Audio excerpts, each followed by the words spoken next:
Hello guys केमती अच्छा जय जगन्नाथ मु आशा कर आपण ठीक ठाक थे मो रूपाली यूट्यूब चैनल को स्वागत करुच्ची। तो मु तुम नेक्स्ट ब्लॉग कही मो नणद पलैबा आज तो चलते आज दिन टाइम केमती कटिला आम आपण सेयार करी। तो मो हजबैंड जाइए मार्केट तो नहीं आसिले मटन। तो चलते देखा मटन रेसिपी। देन मटन को भलसे मुझे धुआधी करदेली। देन तार जीरा गुण धनिया पाउडर जहाँ जमी पकड़ मो हजबैंड तक पकईदे। देन से सोरिष तेल ऐड कले ऐड कर सारे देन तो भलसे पूरा मिक्स करेंगे ताके।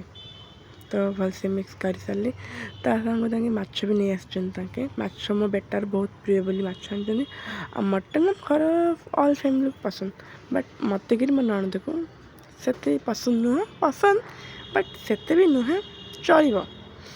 तो भलसे पूरा पूरी मिक्स कर सारे तार कलरटा बहुत बढ़िया आसी। देन हाथ पोड़ा बोलिकिना बेलार यूज कर देखो बहुत कलरटा भी बहुत भल आसी तार। तापर आम गोटे डेक्ची बसैबा सांग मैंने समस्ते प्राय मटन को प्रेसर करती बट आम प्रेसर नुहे डेक्ची ना तो कड़े तर गोटा मसला पकाला। देन आम सोरष तेल यूज कर आमिष जो भी आमिष सोरष तेल यूज कर।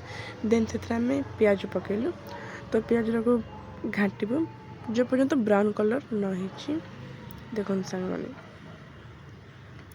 मैंने प्रेसर बसैल जो सीटा बाजुची ना से सब किसी टेस्ट पलाए। तो डेक्ची बसैली बहुत भल।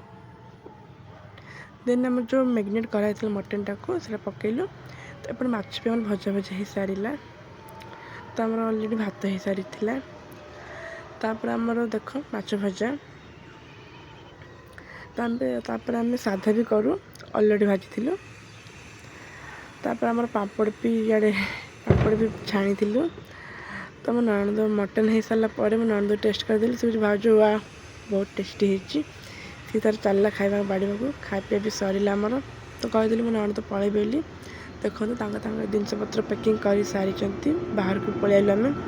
तो बाइक जी बाहर यही दिज को देख एम कौटी ना जीवन तो पापा न जाए मामा जी कि लेट हो पलैले टाटा बाइक कर सारे कि रिलेटिव अच्छा से जी से गाँव जी। तो एमाने देखुं मो पु बहुत मिस कर कारण सी बहुत आस खेलुला। तो आम आसी फ्रेश फ्रेश हो गलु खाଇବା पे आनी भात मटन पापड़ एंड माछ। तो सांग मैंने मो वीडियो भल लगी बोले लाइक शेयर सब्सक्राइब करंतु पुणी देखा नेक्स्ट ब्लॉग सांग मैंने आदौ भूलबेनि केमी सब्सक्राइब करेंगे। टाटा बाय लव यू सांग मैंने।